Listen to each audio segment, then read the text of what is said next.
that's changed my life. That 3-month window changed my life. My dad was a business owner who went to private school very young. He then left, had the money, so he then went into kind of normal schools. How did that affect me? I think being in the middle, knowing that there's quite a lot of trauma in my house growing up, there's so much noise out there, being like, it must be so hard for a young person growing up now, really under 18, like a developing mind. We will look back at this period in 20, 30 years from now. How the fuck did we expose? It's fucking crazy to me that we're allowing children to have followers, be exposed to anything like that. Why should you be kind if, fuck you, I've got 5,000 followers? Whoa, man. How do you best learn? Is you need to be inspired and have people that are aspiring to you. So the aspiration, inspiration. That 100K then turned into the next year we did a marathon a month across Europe, and I rode the channel in the same year. My wife's like, what? Well, now I, and that year really did change my life, because I remember not being able to afford a coffee at like small batch. So I'd go in, smell it, and just walk out.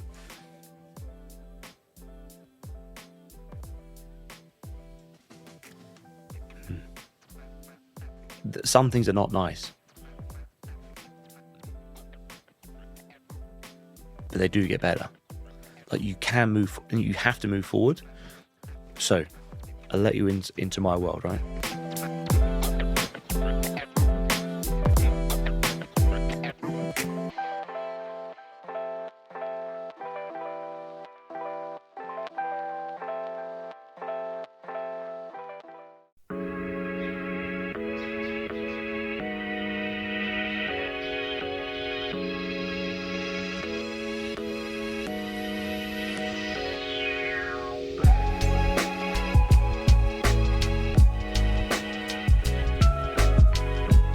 I'm on a mission to help the world to see success differently. We're sharing the stories of our guests. I hope to inspire those that listen. This is the Different Hats podcast, produced by H2 Productions. I hope you can join us on this journey.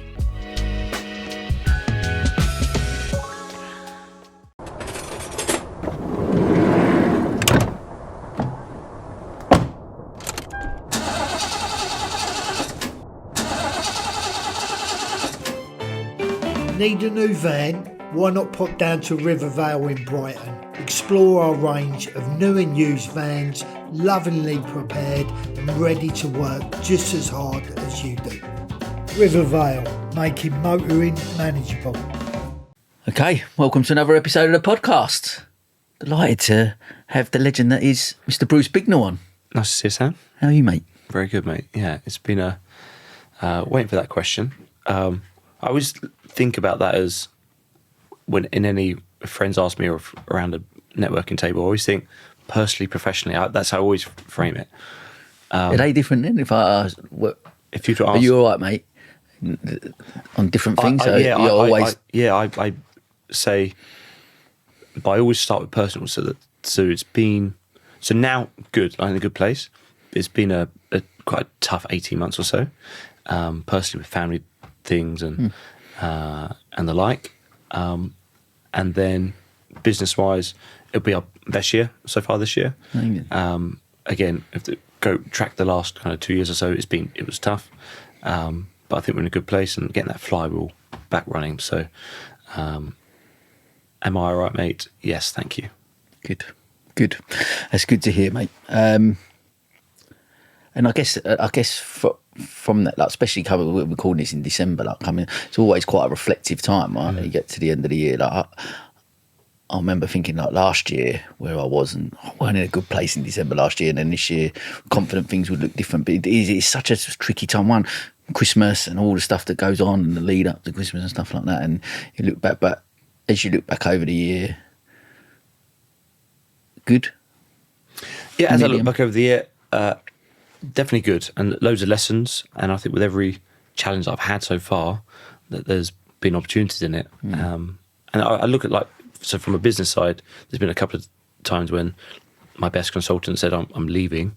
I'd have to kind of, that's fine. You have to be that's absolutely fine with that. What's the opportunity there? We have to change what your services are, right? So, and you've known that for a while, but you've kind of lent on this person that's been very good. So you've just had to overnight okay, now we're going to have a retainer type model, or chunk up the services in this manner.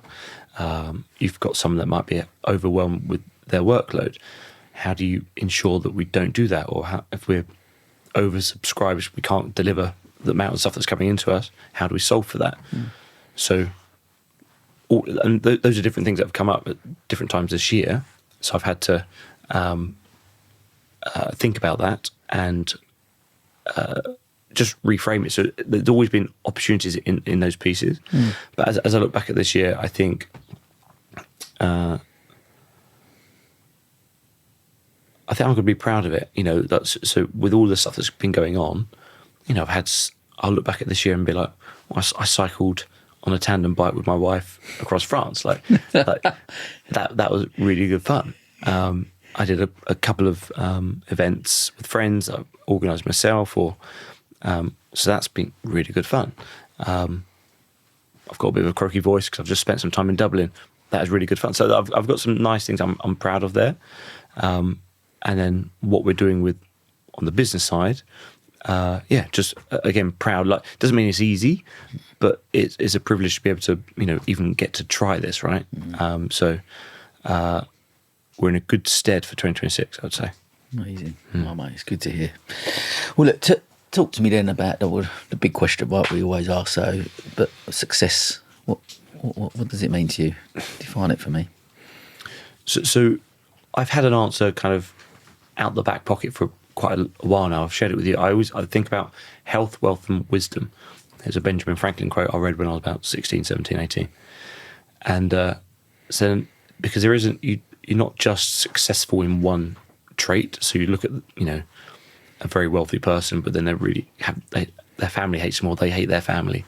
I'm hearing a story of a guy on a boat. I think Tim Ferriss was on a boat with this billionaire on his own boat, looking at another boat or this other house and not being happy. And you're like, and that was like a real dichotomy when I was like in my early 20s. Like, so there are buckets, and how do you work on that?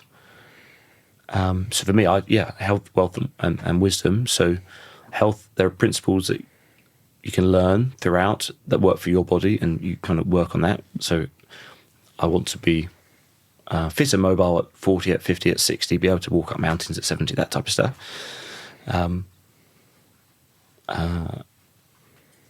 The wealth is something that you continue working on, right? So, because if you're wealthy, you get more options for yourself and for your family.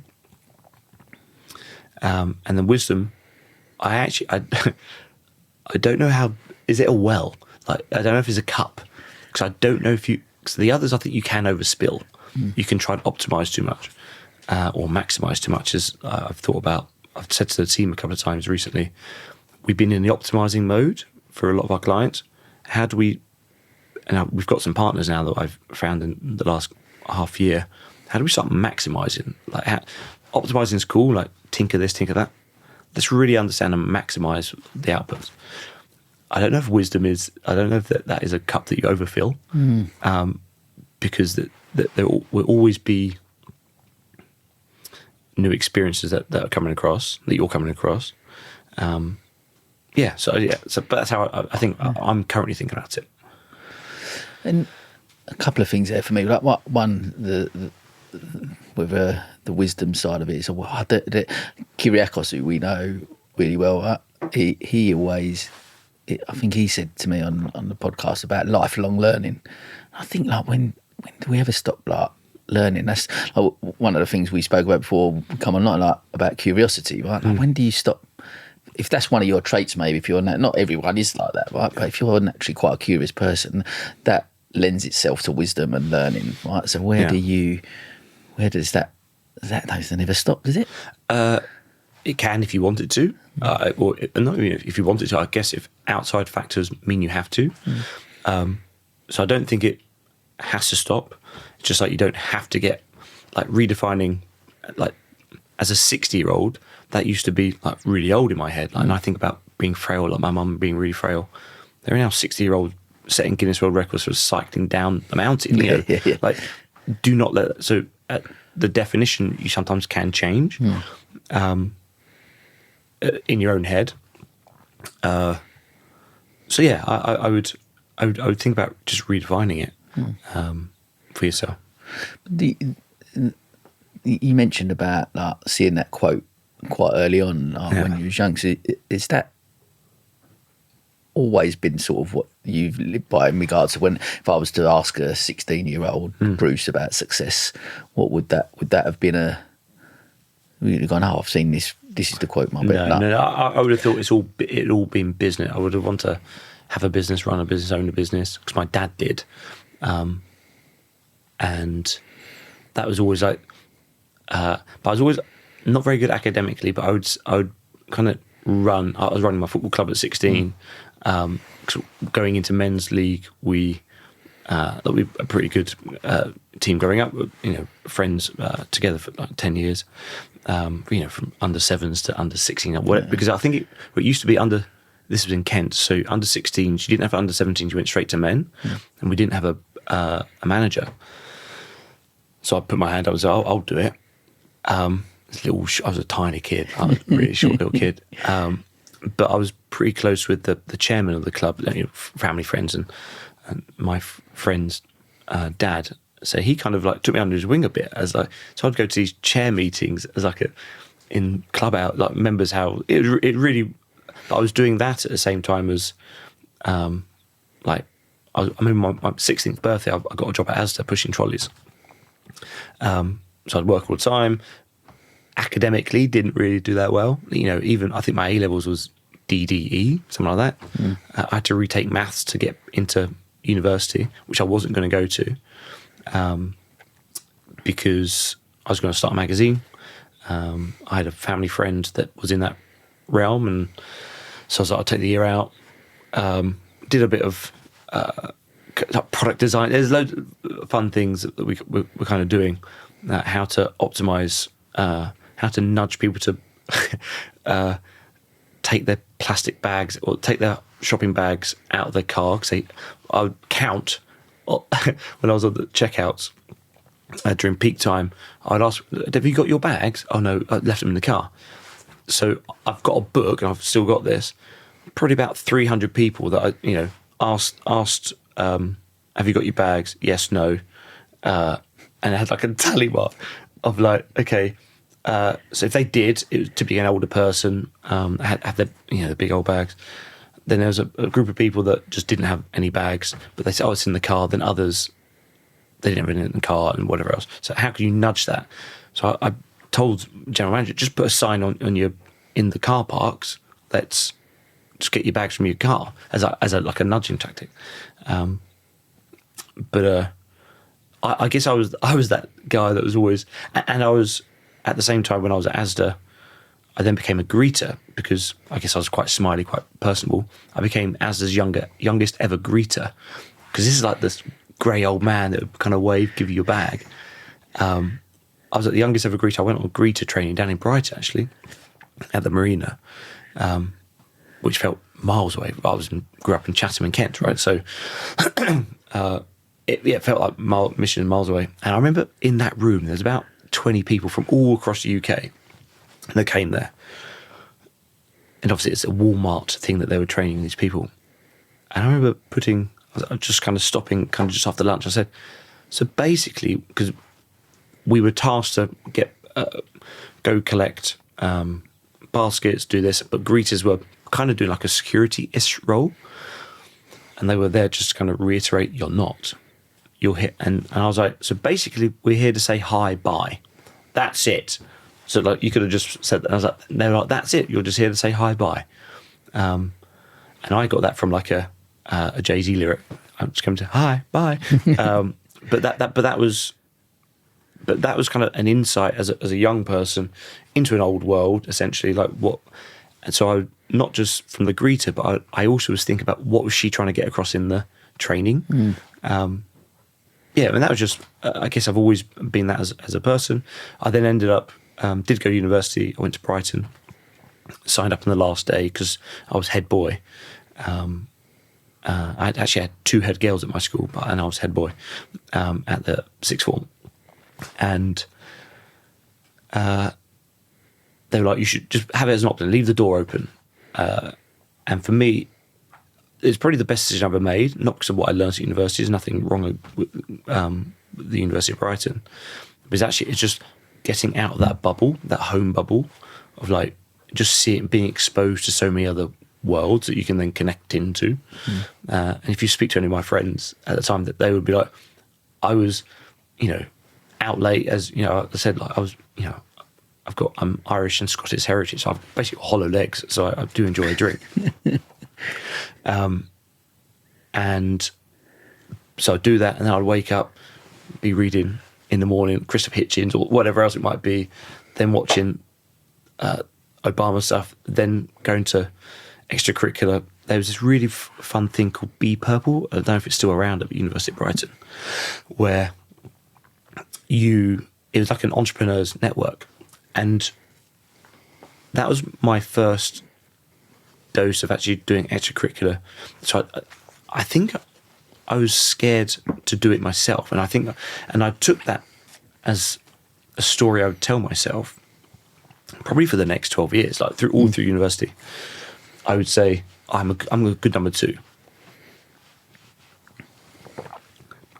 And I guess that was reinforced because older people would always look for me for a bit of advice, or not advice, they valued what I would have to say. So, yeah, you'd be cool, like, oh, he's got an old head, or, as a 16, 17. But then as you get older, you're no longer the youngest person in the room. Like, action is what, and COVID was a big thing for me. I'm just jumping ahead. So COVID was a big thing for me, but action is the only thing that there's not another sentence I can read that's going to help me do X. You have to take action. So if I go back to that kid, I was being exposed to all these different things, saying yes to everything. And then the Be Purple network, I joined up with a local charity, went to Kenya, organised the first ever IT rural conference we would train young people in Brighton on IT skills, videography skills, editing, take computer equipment and put it in a village. So I was kind of the marketing operations coordinator for a chap whose charity it was. So I became like his right-hand man, essentially. Like, we had a really good team, had a really good time together on that. So many opportunities. We built the Brighton Youth Volunteers, BYV, which might be why I like 3-letter acronyms. Because I remember designing that as like BYV. Pretty young thing. I always think about that. Even evolve your business now, or evolve your pipe drive, however you want to call it. In my head, I've got the jingle PYT, pretty young thing. EYB, pretty. That's how I think about it every time, like in my own head. Yeah. So who was I? I guess I was someone that knew I could get out of where I was, I think. And that probably, if we go back another 10 years, it's probably because my dad was a business owner who went to private school very young. He then left, had the money, so he then went into kind of normal schools in year 5. So how old was you then? So year 5, I left the private school education, then went into one school at the beginning of year 5. I got picked on by the teacher actually for being, oh, you would know this, Bruce, or just it was. And my mum just said I used to come home not smiling, which probably isn't me. And then went to another school, which is then I kind of stayed with that throughout. At Easter at year 5, then year 6, then went on to St John Fisher, became head boy. But I think that gave me an insight to like class. Like Britain has a really funny thing with class, and that basically boils down to envy.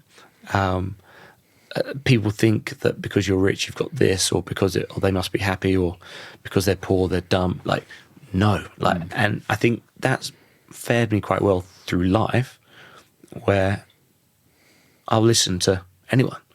Like, if someone's scary or they give you, like, we forget about the intuition of your gut. If something's odd, don't get involved there, or that you should listen to that intuition. But going into a pub to watch the football with my wife, or now wife, she said, we can't be in here. It's like, why not? These guys are just having a laugh in the court. Well, no, they might. They're fine. Like, you can have a laugh with them. It's like, but like there are different worlds, and if you haven't exposed, I think So I think I can bridge a gap between different rooms quite neatly, and I had so many different friendship groups because of that growing up. How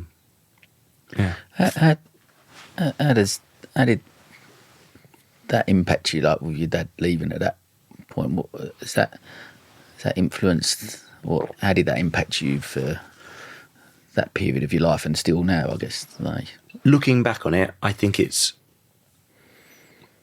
I externalized male. So we didn't have a dad in the house, so I externalized like a little boy, like looking up to. So actually, I think it was a blessing because I've kind of got 5 dads. Like, okay, he was really good at this. He was really good at that. He's an idiot. Like, why? So that was a blessing. So I didn't just have one bad chap in the house. But it also, as like a middle child of,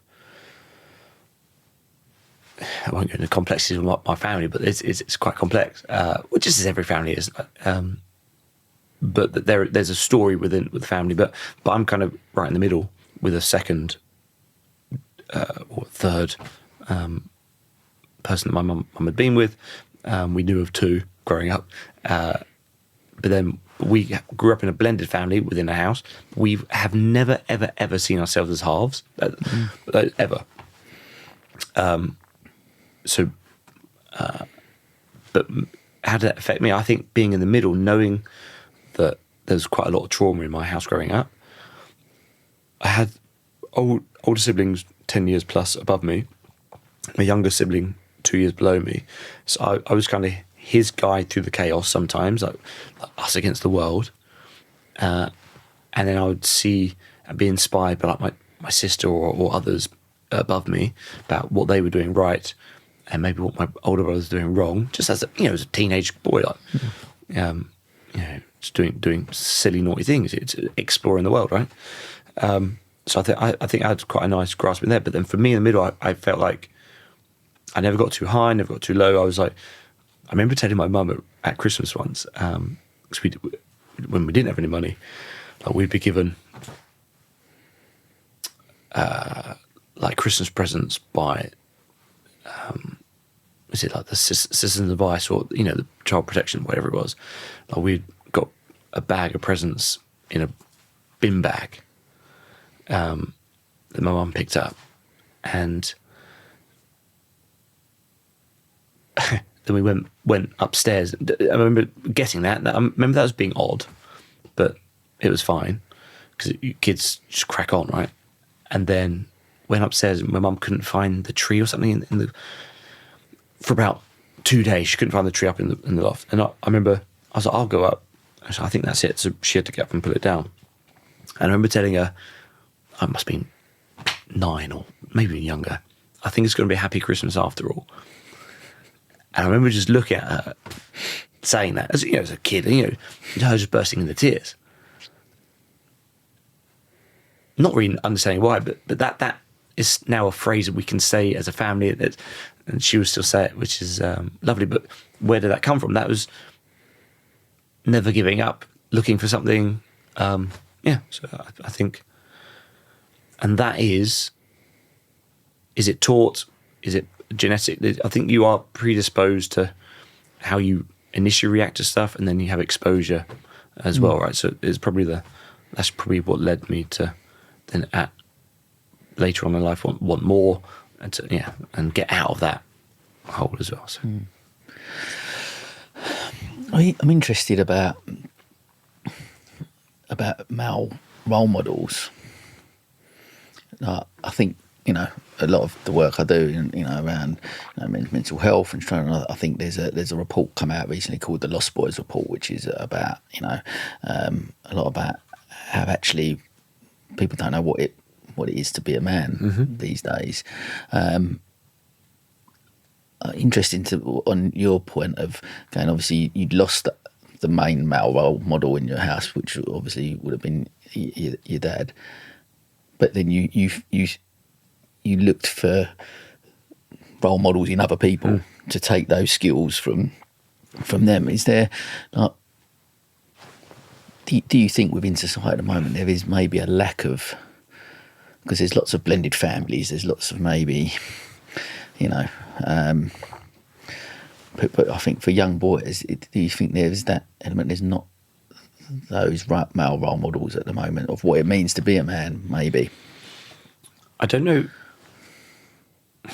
I think there's more access to male role models than there's ever been, if you find it, right? If you want to find it and you know how to find it, you can. But there's also access to so many other kind of toxic masculinity stuff, or just like so much noise that's saying, oh, you don't need to have those male urges, or that need to or want to hold the door open. That's toxic. That is not toxic. Like being kind, being we're kind of forgetting. So I think there's more opportunity to find the kind of, there's so much noise out there. Being like, it must be so hard for a young person growing up now. If you're not sitting around a dinner table with no phones, how the hell do you pattern interrupt someone's life? And it comes down to I think all you can do really is have that individual connect. If you're sitting with someone, chat with them. If you hear quite a recent example, my brother-in-law's, my wife's older brother had to stay with us for a bit with his kids for a couple of months last year now, maybe a little bit this year. And there was a period where in the early times we've got like maybe a 11, 12, 13-year-old kid, 7-year-old kid and a 3-year-old kid, and we'd all have it in the house, and it's lovely. And I would tell them, you're not having your phone at the dinner table, we're watching a movie, there's no phones anywhere, and you don't charge your phone in your bedroom. I need my phone. Why do you need your phone? I need to charge it. The charger's in the kitchen. They are daily actions that you can do to remove that. And so then the individual, so the reason I say that is otherwise you're just, how the hell are those young people going to discern good from bad? Because their whole life experience, exposure to stuff is online. Everything. They're online way more than we ever were playing video games, way more than that's how they're getting, in a teenage mind, that is how they are getting validation. Our brains are still linked to like the Dunbar number, 300 people. Like, so what's your immediate impact? So who are the 5 or 6 people in your household? Who are the people at your football team or your small school environment? Who are the people then your wider that is, our brains are still that's where we get our validation from and who we look to trust. But we're getting real tertiary inputs and signals from screens. So a screen is not a substitute. It's a real disconnect. So your question was, are there enough male? So I think if you go to find it, there are so many good things out there. But there's also so much shit. And that had, I guess, like you said, I think how difficult it must be to be. Because I look at my kids growing up now, they're 10, and I think the world they're growing up in with social media and the stuff that we didn't have growing up, right? What wasn't around, so you didn't have that many distractions. But they all of them live on their phones, and whereas business owners, I'm sure I don't know what your relationship's like with your phone, but I know that's my next thing to work on, right? Yep. The amount of time I spend on that distracts me, that I need to not be distracted by. I want to be in the, like, the key for me is to be in the moment as much as possible. So I want to try and get rid of that. But there is so much distraction. I wonder whether for me, it's that because they want to go on the screen, because that's what everyone else is doing. They're seeking that thing. How do we strip it back to go? Actually, this is where these are the people around you that actually you want to be influenced by, and real interaction. So I think there's a couple of things, right? So how do you influence? How do you make sure that there's people that actually want to be around? Yeah. That comes from, if you're in a position with a family, that's the parents. It's like they should know that the people around them know them, love them. You can trust them. Yeah. That's on your daily actions, whether it's in your household, family unit, wider family unit, friends. Yeah. And that might not be a huge group of, that might be 10 people, but these people know, love you, trust you. And they have time for you. So that's on, you can build that as an environment. And the other two, I wanted to split out screens and social media, and then split out again adults and kids. So if we split out adults and kids, very different things, right? Because we're talking about addiction and different things there. So the adult thing is, and we'll park that, because I think the bigger thing, cause it's about being really specific. What are you trying to solve for? So we can say, oh, social media, or oh, the screen. So is it the screen, or is it social media? Is it adults? Is it kids? And they both fork off all of those.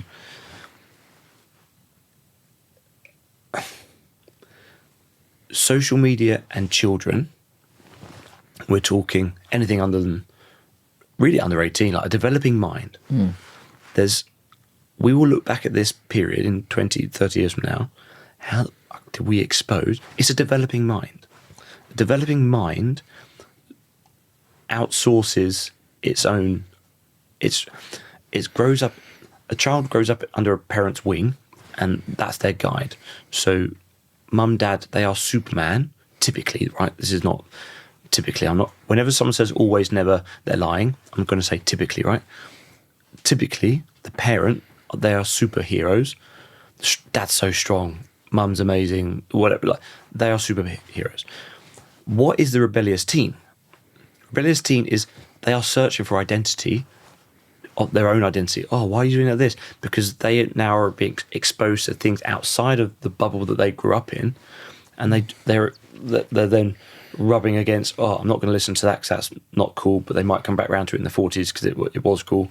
But that's where you get teenage rebellion. That has been a thing, and teenage rebellion is kind of a new phenomena for Western kids, because we've got everything in life is so easy, because you get a lot of convenience and being comfortable. But there's because there's no rite of passage for being, when do you become an adult now? Who's the adult in the room? If you've never had to confront your parents and say, actually, I'm now doing this on my own, break away, I'm going to set off on my own, which is what life has been for millennia. So there's a real disconnect. That's kind of why the fabric, it can feel a bit broken sometimes. I think so. That we started there from a social media and children. So children, if we can agree there's a developing mind there.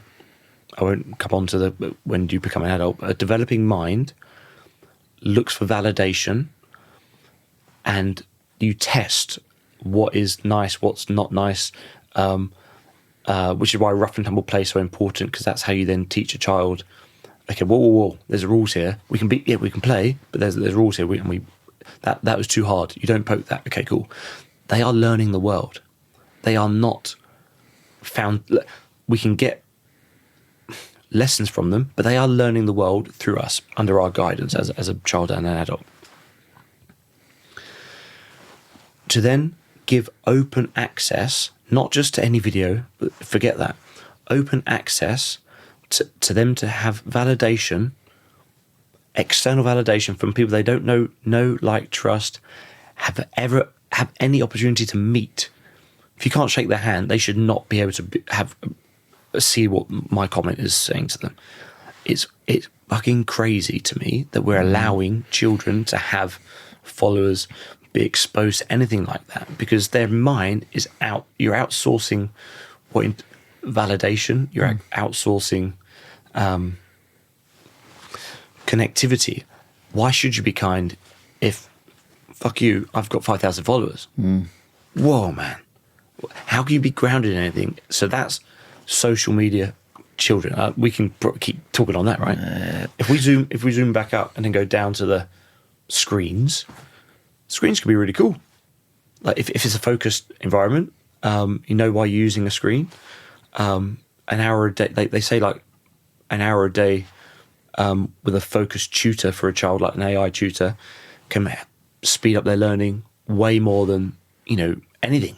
It's kind of the learning curve's huge. So it's not the screen. So it's what's on the screen and what they're exposed to and how much they're. Because I think that's the. No, what for me, like taking something from what you said there, what for me is that external validation that they're seeking. Right? That's what social media and, you know, whether we're all guilty of the algorithms and everything that's created is external validation. I'm going to put something out there, and whether I'm popular or not, how many people like it or not, how much am I validated by how many people follow me and how many people like me, right? And that's that external validation. That how do we give kids the skills to look more intrinsically as opposed to externally for validation? Conversations in a lunchbox, having them, if they raise those questions to their their friends maybe, and then you're already seeing people, because it's also not just the social media validation, there's also the brain rot of like dopamine. That's also another thing, right? Yeah. Again, that's in social media and the scrolling, because sometimes you're just consuming stuff and it's going to get wild with AI, right? But on the how do you teach it, you can't change the technology, you have to change how people react to it.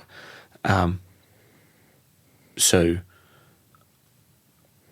I was just thinking about 3D TVs, but I won't go down that road. But it starts, if you are an adult and you've got children in your life, have boundaries. Like, you see it as a tool. That is not. You can go there and it's like chocolate. It's cool. Eat some chocolate. Do it. You don't eat chocolate for breakfast, lunch, and dinner. There'll be some people that tell you can, but don't.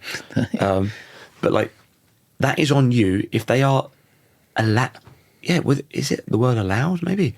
Like, you've got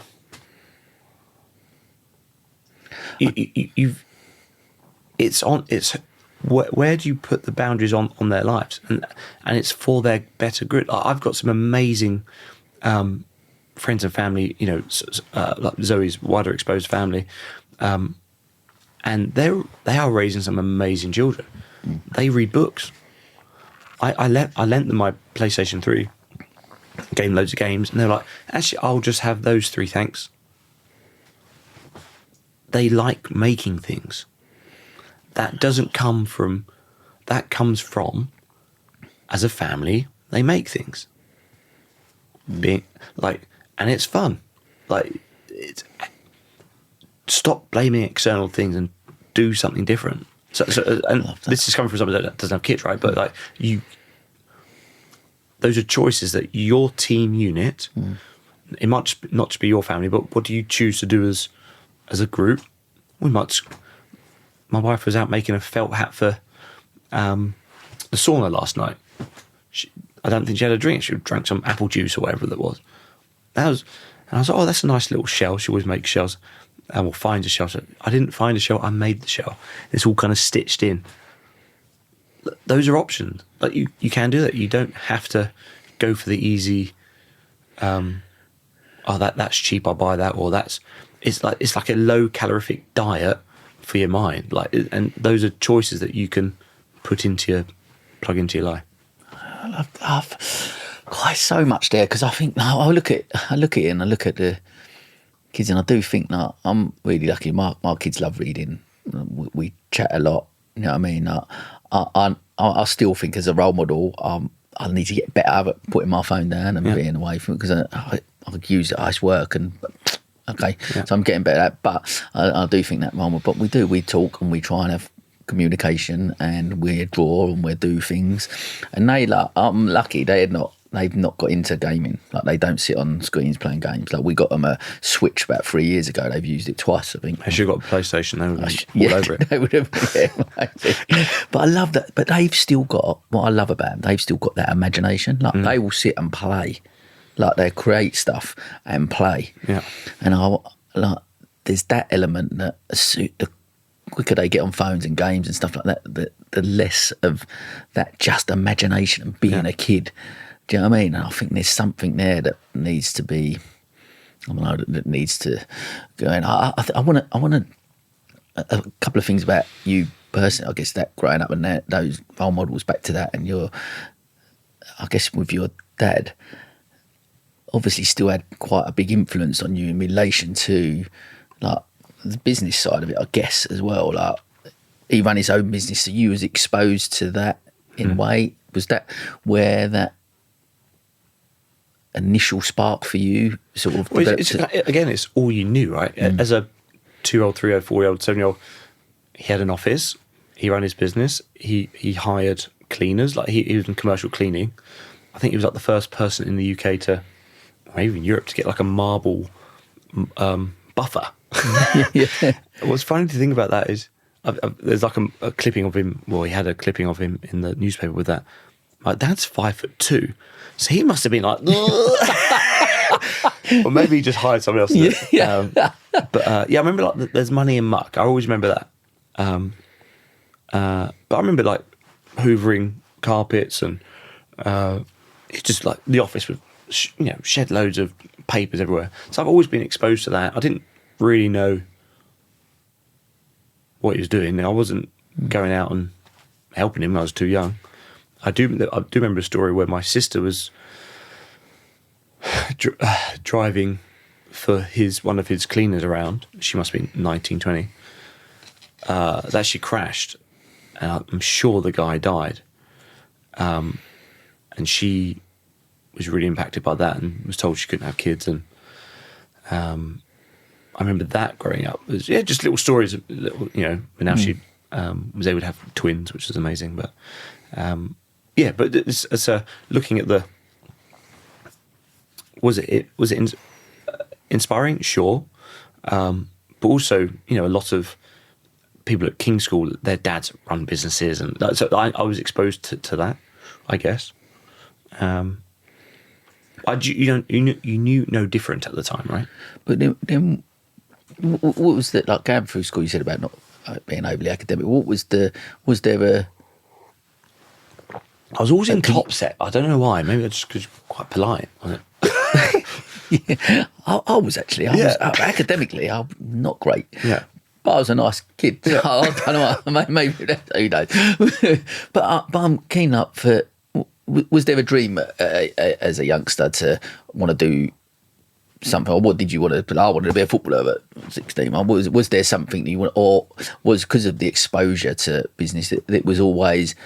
I think I'm going to do something one day. Whatever, and not sure exactly what. I remember. So I don't know exactly, but I can remember telling my a teacher, Mr. Oast. That's one of the last days of school. Kind of the goodbyes round. He said, "What do you want to do?" I said, "I don't know, but I'm going to be good at it." Okay. And as I went to the car with my mate Baz, I was like, "I need to tell him I'm going to be the best. I'm going to be great at it." And that is a regret I've got for going back. I didn't go back and said, I'm going to be great at it."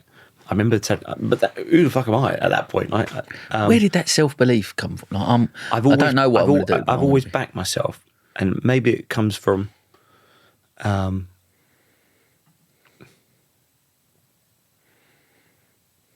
don't know. I was thinking about bodily functions. So like, I've been healthy. I've been able to, and I liken that to going to private school. You get exposed to, from the age of 4 to 7 is when I left, or maybe 8 I left. You do every sport under the sun. It's like you're mechanically, like I've played cricket, I've skied, I've done all these things. I went skiing at 28, 20 years later, just picked it up. I was like, I can ski. What do you mean? No, I can ski. I've never skied in snow, No, I can ski. But so it's like mechanically, it was a good age to go through those types of things. So I guess I've trusted myself there. I think because in the household, like, yeah, as a young kid, I could calm a room, or I help my mum calm down, or just being that. I think I've trusted myself there. Yeah. Good question. I don't know. And then I guess like taking that on, I want to talk about your career. And I think like, certainly about around sales and stuff. I know you've done some door-to-door selling, and I'm really like, because that is maybe a little bit of a lost art. I don't know if it's the right thing, but door-to-door selling, or picking up the phone, asking, being able to speak to people in that sort of way. What skills did you learn from that period that's really helped you, I guess? So my first job out of university, I was actually on this thing called a KTP. So University of Brighton had a knowledge transfer partnership, which my lecturer at the time, she said, I think you'd be great at it, because I was kind of entrepreneurial with the B Purple, and I should go to, it basically put, what's the thing, you'd put academic knowledge into a third sector charity and kind of help them. It wasn't what it promised to be. So like the lady, a wonderful woman, Jackie Pinney, at the Blonde Mackindo Foundation, amazing kind of burn. They based out of East Grinstead. Amazing story. I might not be in the right fit. She certainly wasn't ready for someone else outside to come in and help. But I learned so much from her, like how to hold yourself in a meeting, just in different areas. But so from there, I was living at the same time I was working there, I was doing brand ambassador work for Black & Decker on the weekends. It's actually a really dark period of my life when I think about that. When I think about that time, it was just dark, 'cause it was through the winter. So I was living in St James's Street. I was living with two students, friends of mine, Ashley and Adam, and they used to be at uni, and I would wake up at 5:40, get the 6:40 train. So it was a mission to get there from Kemp Town over on St James's Street, up to the station, get to East Grinstead, come back. So it was a busy period. And then work at Black & Decker over the weekend, Saturday, Sunday, selling. No, this was with HP actually. So I was selling printers and stuff. So I said Black & Decker because I'd also done some brand ambassador work through university with Lindt, with Lindor, brand Black & Decker stuff. So that kind of sales had always been there, I guess. I then got a friend of mine was running some recruitment. I think it was Pareto Law. So you should come along to this. It's like Pareto Law is like a sales training thing for grads to come through. And at that time I was like, I don't want to be in sales. I was quite adamant. I don't be in sales, which is quite a weird thing to say, right? I've been kind of in marketing or new business, product promotion. Wanted to start a magazine. I was like, I don't want to be in sales. And I remember going there, and I stuck out like a sore thumb. So everyone was like apprenticed up. This is like peak apprentice, like 2007, 2008, whatever it was.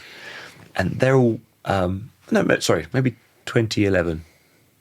Yeah, maybe about 2011, 2012. Proper peak, everyone's suited and booted. I walk in, maybe some jeans and like a brown blazer coat with no tie. Look pimping, look really good. And I still call it casual, but you look good. Yeah. And so everyone's wearing black or blue. I've got this, tan jacket, and so I definitely stuck out. I remember speaking to the friend beforehand. She said, if there's any exercises, grab the pen. Make sure you're the person that's got the pen. So I remember doing that. That went well. And I also remember doing so much reading beforehand that 90% of CEOs at some stage were in sales. So I had to give this pitch about why do you want to be in sales, whatever. I was like, well, I heard that this is coming back to kind of business owner. I was like, at some stage, 90%, I've heard that 90% of CEOs were in sales, and I would like to be a CEO at some stage. Anyway, so that was kind of going to process a lot. I think I got 5 or 6 kind of interviews after that. I remember one lady, she was like, "You'll be great, but you're just a little bit too slow." I don't know what it is. She's like, I think she was high-end recruitment. She was like, maybe I wasn't, because, and this is the funny thing, maybe she, like an Oxbridge type person that has the look, has the sound. I'm not that. Like, I pronounce my T's now, but I can very easily not. And I had some people throw at me, you can pronounce your T's, you're allowed to, right? So again, because I'm not that guy. I'm not the silver spoon that's always had that in his mouth. So I think there was a bit of a mismatch there. Anyway, I ended up getting a job at a company called Bay Media. Got some amazing times there. My friend's now the MD, partner's now head of sales. And that was where I really cut my teeth in being, going up to Warsaw to sell outdoor advertising. You get off, just going all over the country, basically, like local networking, and someone's trying to sell you these tablets to put in your car to make them go further because the petrol companies don't tell you this, and fucking hell, man. And now I'm there, do you want to buy some banners? But I would I loved it because, again, so much energy. I would finish work, go out networking afterwards, finish work, go out networking, go out drinking, get on the 6:30 train to get to Manchester for a breakfast meet or whatever. I loved it. And there was loads of really, that, because the business was growing, the opportunities grew. And so that was the 2012 Olympics was a big thing because the team grew, we got exposed to loads of different things. We then became like account managers and stuff, as well as selling. So they had to manage relationships, commercial agreements, new partnership agreements to look for new areas, and still do the selling. So we're doing loads of different things. And I've got some massive fuck ups from that time, man. Like we wanted to do a tender for Dublin. We went to do a tender for Dublin that I was leading. And so I had to pull it in with all these other people across the business. And I was doing an all-nighter. It's a 220-page document printed out 4 times. So we're getting it all ready. I was like, we now send it off or email it. How did you have to hand in this tender? Need to be printed 4 times, handed in at the desk. So loads of lessons there, right? So always look at this. So the lesson what the business learned is you actually have to put a project team on things like this. My lesson at that point was I handled that quite neatly because the finance director was losing her shit. Like, oh my God. And the clarity of my thought was, well, I can now get on a flight. I printed these out because I thought we could send it and then we would just send it on email, whatever else. And then with these printed versions, we would send them at a later date. That wasn't the case. And she was losing her shit. So anyway, so I was like, well, we either do that. I either get on this flight now with all these things, which we could have, or we've got an installer in Dublin. He prints it out. He does it. So we got Colm, can you please do this? Like, what do you mean? I've just woken up because he's an installer, so he worked overnight. Yeah. So, and I was like, well, it can be done. We'll get it sorted. I remember, and I was, a 22-year-old. And I've got a lot of respect for the finance director that came in. I was like, you don't need to respond like that. What do we do? And so I remember having that as obviously a massive fuck up, massive learnings. And there's so many great learnings at that time. From like, there's a whole nother book on that. That's what I find fascinating, actually, listening to how you spoke throughout the whole journey so far. And I want to touch on something that you mentioned early on, and that me and you spoke about before, but about all them skills that you've just mentioned, even that, like in a crisis, right? Calm. In a crisis, this is an issue. Let's solve it. I'm going to find a solution. It's options minimise. So let's pick between these. But then that's signs of a great leader, right? That's what a great leader will be able to generally do in a leadership role. When the shit hits the fan, you go, right, okay, this is the situation. We're gonna make this decision and we're gonna do this, right? That's a great leader. But you always then mentioned, and you mentioned it earlier in the thing about, I always saw myself as a good number two, and not that person leading. But why, like looking at them skills and them things you've learned, why was you not, I can lead, I'm a leader. Like, why would you see yourself as a number two? So I'll answer that two ways. One, I've always had that urge. Anyone said, does anyone want to help with it? Or do you want to do this? I was always like, yeah, I'll do it. That's how I end up running the football club, doing other things. I'll do it. But then there's also, I heard quite early on, like, if anyone calls themselves a leader, they're not the leader. So I was like, then I've had this rule, I want to help. If no one else is going to do it, I'll fucking do it. Like, I'll do that. But if you call yourself the leader, you're not the leader, are you? So I've always, that's because you can't call yourself the leader. Others call you the leader. So let me ask you something. What do you think? What do you think makes a good leader? If I said to you, give me some traits of what makes a good leader. The first thing that comes to mind is inspiration. So are they inspiring? So I have this conversation a lot with my brother, who's had some dark times and some good times. And I was like, who's inspiring you? Like in your business, so for me, that's a big thing. Like, find someone inspiring and follow them, learn from them, whatever. So, what is a leader? That's literally, well, that's what comes. I'm clouded by the things, but that's what can I. As a leader, can you inspire other people to? And that kind of comes back to sales. Like, how do I define sales as inspiring change? So, if I've understood you've got a problem, how can I inspire you to take the action required to solve, whatever it might. So whether you choose us or whether you choose someone else, I need to inspire you that your problem is big enough you need to change, or you need to do something about it. So that's so I don't know.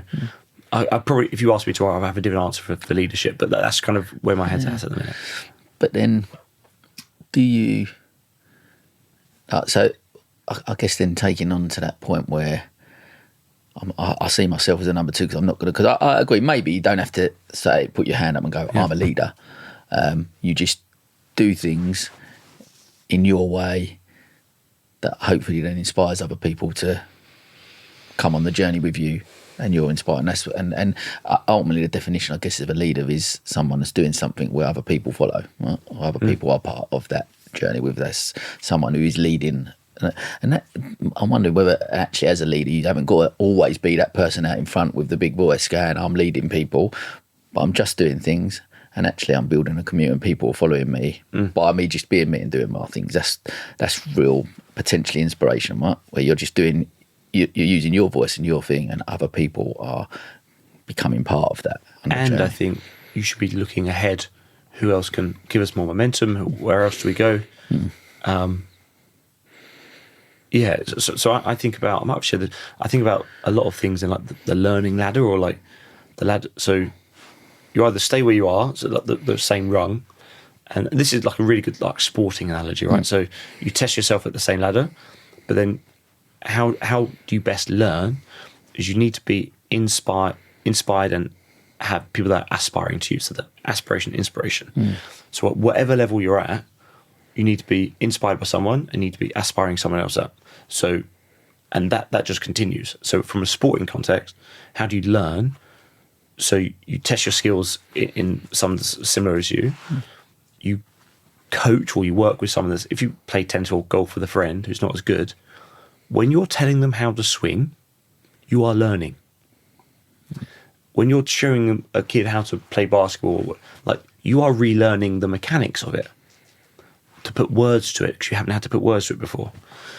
Skiing is a great example of, like, put weight here or whatever else, because you're then explaining how you feel, not what. So you can put a framework around it. But then being inspired, skiing's another great example, because if you're the best skiers on a group, everyone now looks to you to know the route and plan. When actually, route planning, knowing the piste, is all very different to actually being a good skier. So there's always more things to learn. So going back around to leadership and people follow you, sure, but I think the leader also isn't always concerned about those behind them. They have to look ahead and where is the route ahead of us safe, or have plans that help you move forward, but don't be worried if they change, if that makes sense. Yeah, no, it really does. It really does. I just wanted to take a moment to talk about one of our sponsors, Nostos, an authentic experience of Greece right here in the heart of Hove. In a world brimming with dining options, finding that one place that captivates your palate and heart isn't always easy. It's about more than food. It's the stories, the ambience, the slice of another world. This is the essence of Nostos, an award-winning Greek restaurant. With traditional recipes passed down through generations, each dish promises a story and a piece of heritage.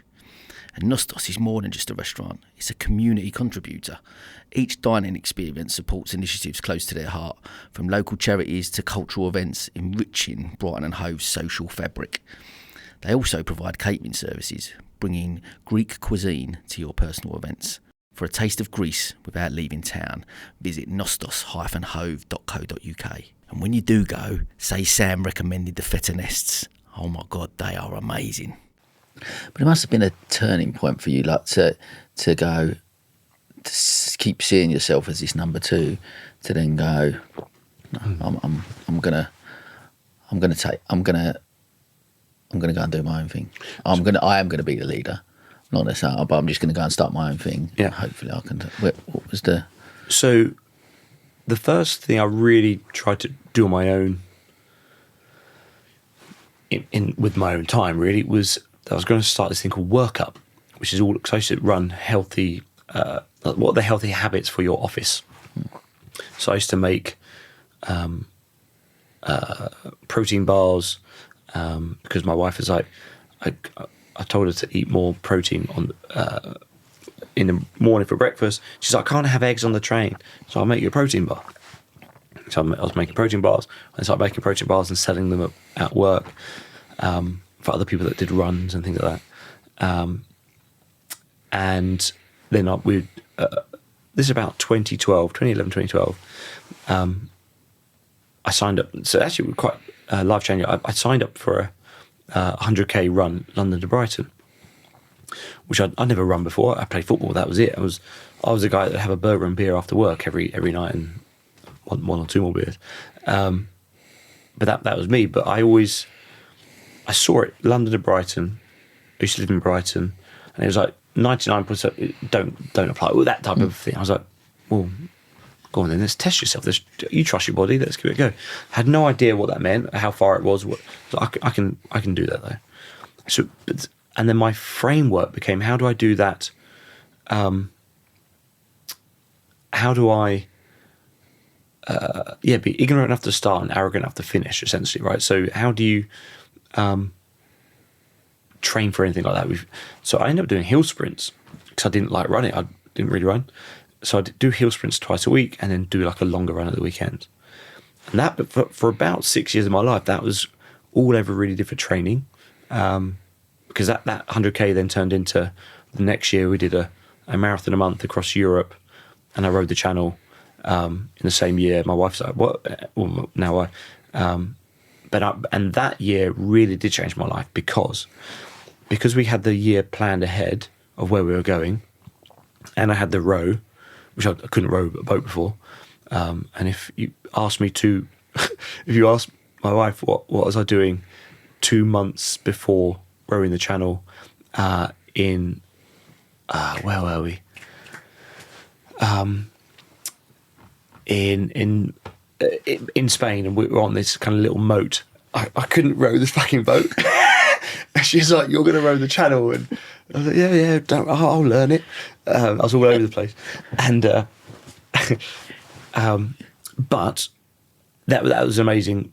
I remember the reason that was such a transformational year is we'd said we're doing this thing, and I could see myself. This was in February time. I could see myself in October marathon in, I think it was Amsterdam, Amsterdam, Valencia, Malaga were like the last three. I was like, I think it was, and I was like, I don't want to be hating that then. I don't want to be hating doing it at that stage. So how do I better recover? How do I treat this better? So I framed it as how do I make this comfortable? So I'd already learnt to run far comfortably, and how I did that was, well, you sign up for 100k, and your training runs were Brighton Marathon. There was no big deal. I just had to learn to stay on my feet for 4.5 hours. So that was because the word marathon to other people was like sore feet, blisters, and I was like, well, it's not even half of what I'll be doing. So redefining and taking it off this big peg, and it's actually just redefining it. So then redefining the runs for me, that we would leave work on Friday, get back to work on Monday, and no one would know we'd been away. So I'm not walking like John Wayne upstairs. So it's like, how do I run these comfortably? So I had a friend, my housemate, his friend, Tom Dyer, had an amazing. He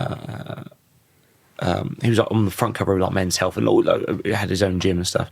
So my housemate Tony said, "Hey, you should speak to Tom if you want to get some micronutrients." And I spoke with him, and this guy's top of his game. He's got a gym. Like, who the hell am I?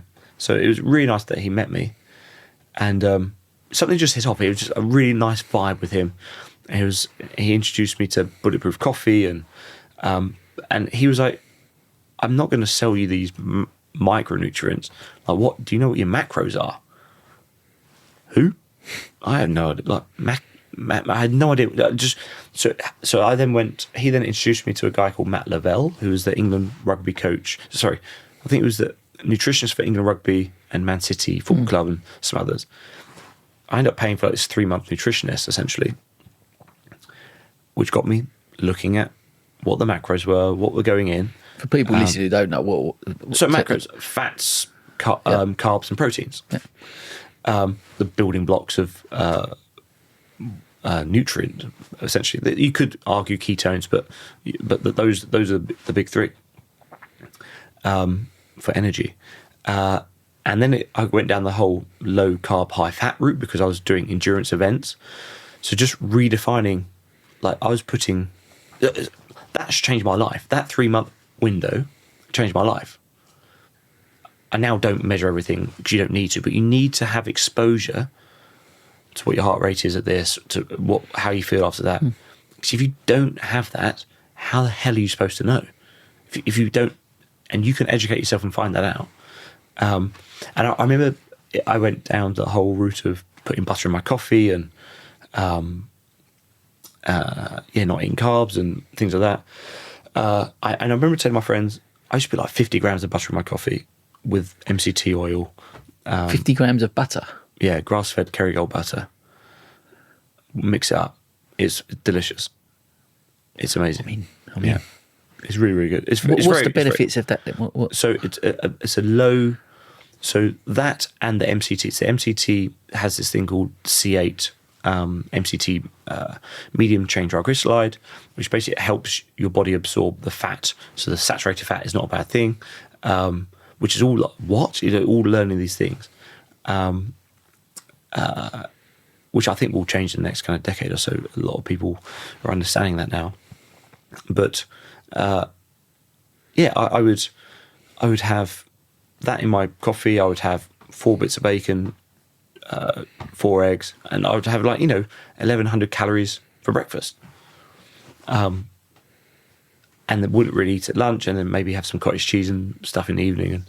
And anyway, so I could talk about that for ages actually, but being exposed to that then gave me the intuition to what my body needed in certain things. And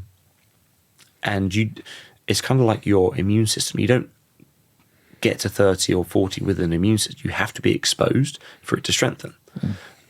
So unless you expose yourself to ideas, to new things, you won't. You're missing colour palettes. You're missing stuff. You have to expose yourself. So if ever you're shutting your way from ideas or whatever it might be, you can't have a intuition or have something to say about that.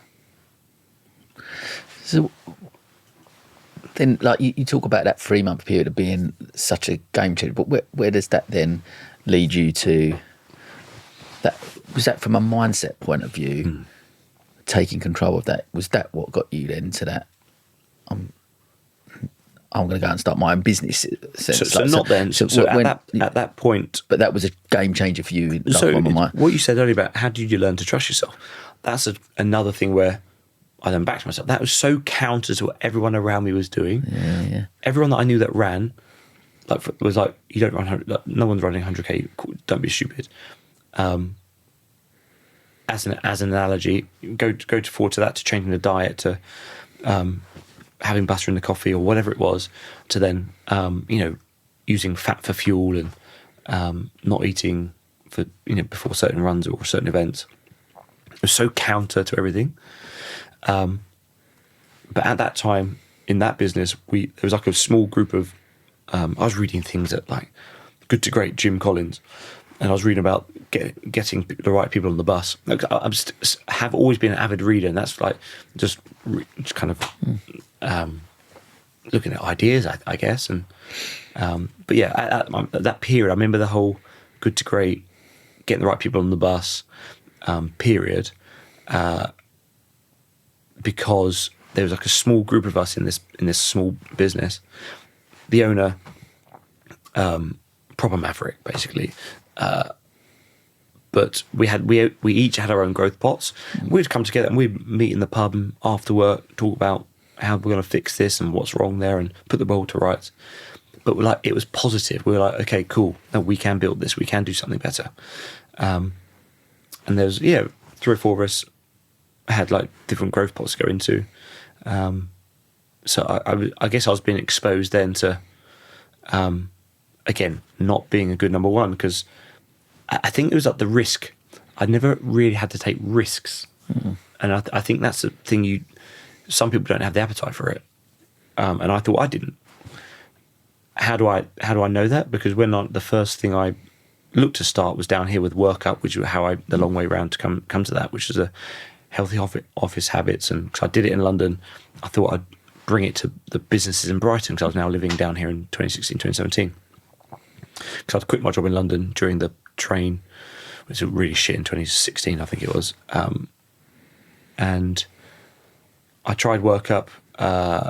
So I spoke to like PropellerNet, Site Visibility. I got into quite a few places because I thought if I spoke to the employers about who cared about the employees, we could get something going on there. And I've still got the pitch decks now about how sitting down is bad for you, and there's all these different things. Just getting up for a little bit, we'd do either, if you can, we'd sprint up Victoria Road Hill. Well, I had different routes. Or if not, you're just going to be walking with your stride wider, clenching your glutes, a bit catwalky, but just to get get the people out moving. And I guess I just gave up, because I then got a job. Yeah, I just gave up. You come down here, you was running that, but it didn't. No. So I wasn't running it. So I'd never done anything on my own. I'd read about all these things. I'd helped people start things, do things. They'd ask me for advice, and I was like, well, because I guess I read things. I was just giving people ask me for their ear, and I'd been doing some things in this business in London. about launching new products and things like that. And yeah, so when I first moved down, when I quit the job in London, because I was commuting to London for about 6 to 8 months, I then couldn't get a job down here. Tried Brandwatch, tried all these other different places. Oh, you don't do consultative selling because it's all software sales, right? You don't have digital experience. I was like, what a load of fucking wank that was, right? Honestly, like, so I'd launched products, I'd done things, and they were like, oh, because they just didn't. I'd come from London, and maybe my starting salary. Again, when you say your starting salary from London, you say it down here. People just would shut down, right? I remember even going to the Apple store and had some interviews there for like the business unit, basically to sell Apple products into the business. I said the starting salary, and I brought it down by like 15 grand, and I could just tell them, they're like, it's not for you, is it? This isn't for you. But the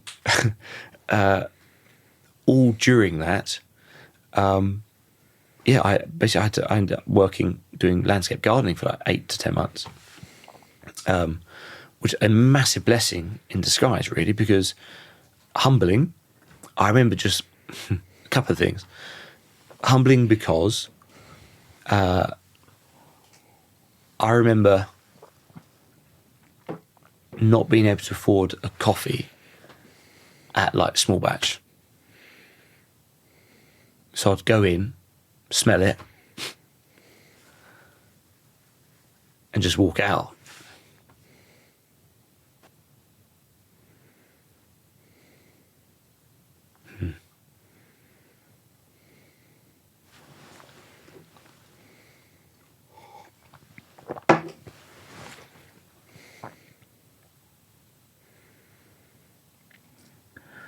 It's tough, eh?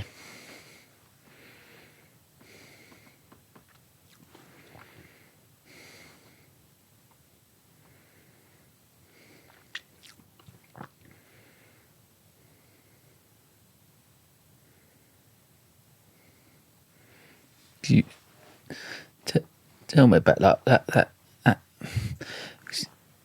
drive then to come back and come out of that phase of.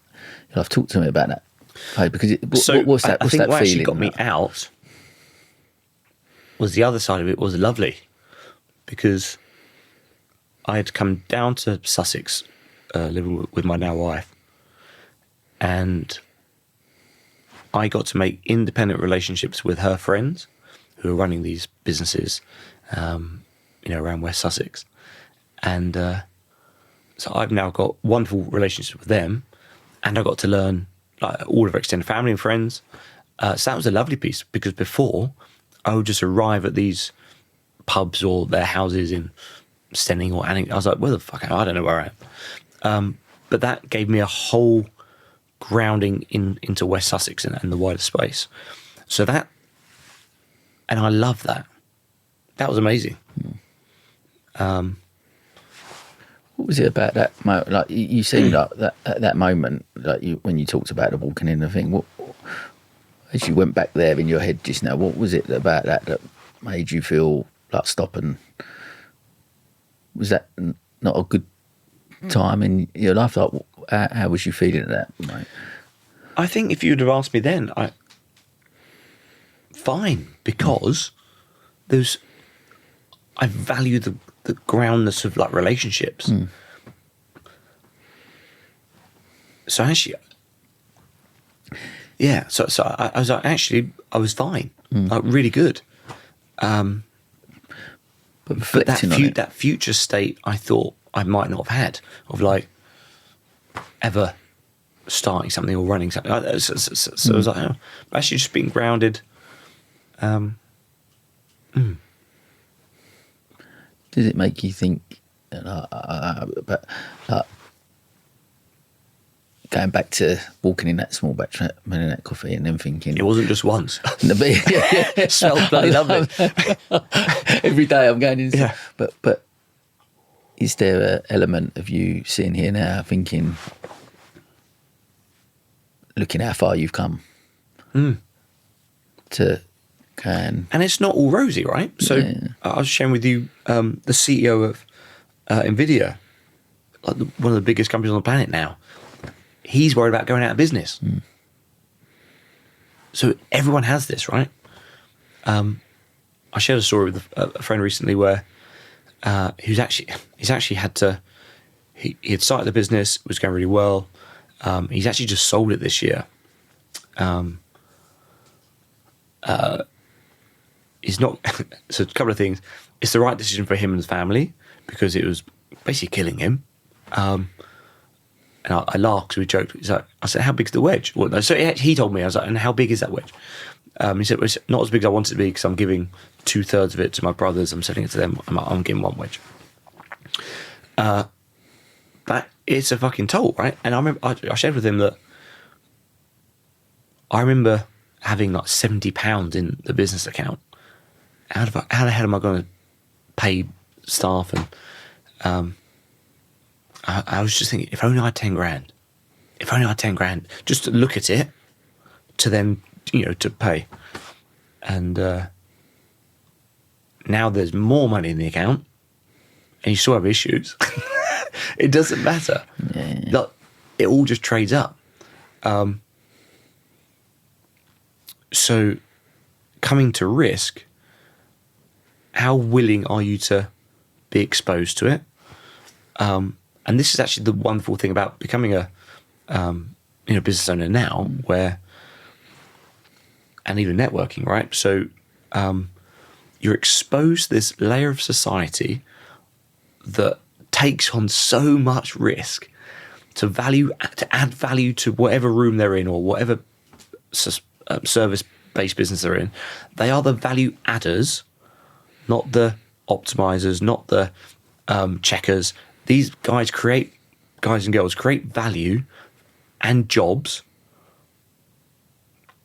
It's a strange breed of people. It's a real strange breed of people that I've been exposed to the last couple of years, which has been really nice, actually.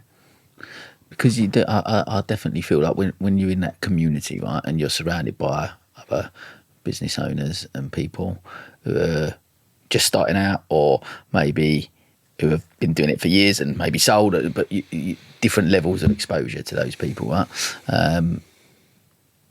Doing this and speaking to people, I've recognised a couple of things. One, that whoever we are, we're winging it a lot of the time. We're figuring this stuff out as we go.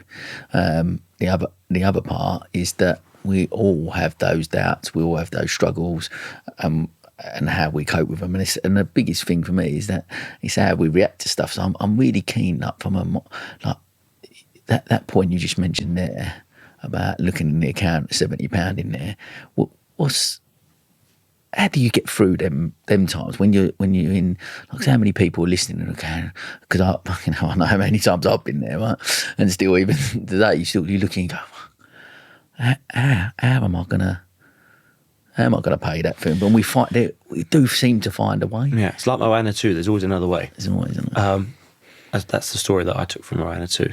But I kind of reframe it a lot of the time. So it doesn't just happen instantly sometimes. Like, I've collapsed and be like, okay, do you sit here forever?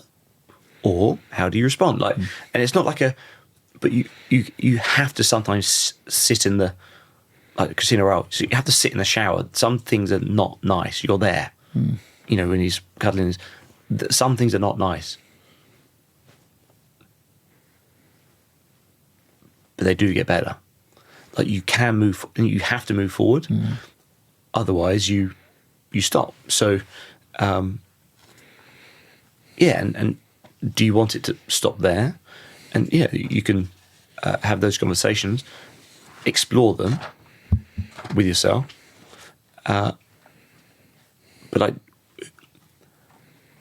I think if I've got anything that's been quite fortunate, I've always been able to see, like, a future self, or have conversations with a future self, or have conversation with someone. But if you think you got it hard, how the hell is Elon Musk feeling? Like these people that are, like, they have so much on their plate, they still sleep, they wake up. Like, how do they calm? How does I mentioned Jay-Z before, like, how does he feel at certain, like, they're doing it? Don't tell me you're too tired and busy. Beckham is the whole day's plan. He then goes to bed. He wakes up because he's got to. Like, it can be done. We are humans. If you back yourself, feed yourself in the right way, you're allowed to. So I reframe it like, can this be done? But you have to see yourself as someone that your story will. It's a page in your book, right? Like, it's not. Does it end now? And maybe, and if it does, it's fine. Like, if an event doesn't happen, it's fine. Like, you move forward. Like, that is now you. As I said to you, like, what are the lessons in it? Cool. Okay, maybe I don't do so many. Maybe whatever the lessons are, right? There's a great book. The Obstacle is the Way. Ryan Holiday. I've lent it to probably 20 plus people. Again, I had no right to give when I was at. A business in town. I was just in support. I was like doing spreadsheet analysis on SEO stuff.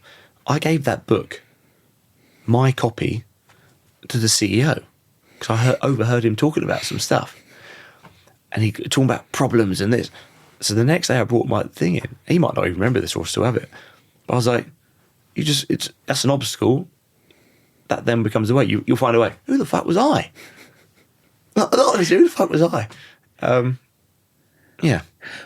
But there's something wonderful in that, in the sense that knowing you as I have done for the last couple of years, and a lot of what you talk about how you treat people and stuff, and listening to your story today of how you've taken through that because of even back to your upbringing and seeing different sides of different people, right? Knowing that whether you're the CEO or you're the cleaner, we're still human beings, right? That's something I've taken from you speaking in the past today, but especially understanding more about the childhood period. That's where you maybe got that grounding from. That because we are all human beings, you've got then the confidence to go, well, he may be a CEO, and you say, oh, am I the right to go? And I'm just a human being. He's got a problem. I might be able to help solve. That might be a thing. It might not be. But why? It's not on me. It's on him then. Yeah, exactly. Yeah. So, no, if he doesn't want to receive that, that is on him, right? Yeah. And I think I think coming full circle now, you relate that back to being a great leader. Great leadership is someone that doesn't maybe see someone as a hierarchy, right? I'm a leader. It doesn't mean. I mentioned it in the podcast when I spoke to Sam Garrity the other day about one of the reasons that I think the salon failed was because I wasn't a leader. I was a boss. I was someone that I'm here and you work for me, and that was all I was exposed to growing up. Right? Not growing up. That was all I was exposed to within the business community. When the first business I was, they run by fear. Like the salon I was a manager at, they run by fear really, and like they was bosses, and that's what I learned. So I took that, and that's how I've got to be. I can't be friends with these people. You got to go. So there's a distance. Then you go like you're a boss, and that for me is the difference between a great leader and a manager or a boss. Right? And another example of that is everyone looking up to Steve Jobs as a leader. Yeah. Wasn't a leader. Yeah. A great visionary. Yeah. He was a terrible boss to work for, right? Yeah. And then you had this period where everyone was like, oh, you have to be a dick to be a... Yeah. I said, whoa. Yeah. You don't have to do that. But then it's being exposed to different ideas, and sometimes the best lessons, you can read as many books or see as coming back to becoming an adult, going through your teenage years, you have to sometimes find it out yourself, learning what not to do. That burnt, won't be doing that again. Those rites of passage, you have to. You're not owed for it to go well. Why should you expect it to go well? You should expect it to go well, plan that it won't, and then just expect like other people want what you've got and what you're trying to do. So then the grounding comes like, what's your mission as a business now, right? So we're trying to build like a most trusted pipe drive partner globally in the English-speaking language. What does that mean? If you're trusted, people know you and value what you have to say, and when they move, they might come back to you for advice and other things like that. But then what does that mean that your team do? What does that mean that what products you'd serve or services you'd have? So that comes down to, I guess, individual. I do communicate that with them, and what does world class look like? Like, you don't have to offer a shitty service. Like, we might not be the best yet, but what does it look like? So, looking at the best in the market and be like, okay, how can we replicate that? How can we do more like that, or do it differently? That's I guess how I think about it. Like, you can, certainly from a service-based business, like, you can. It's all about your people.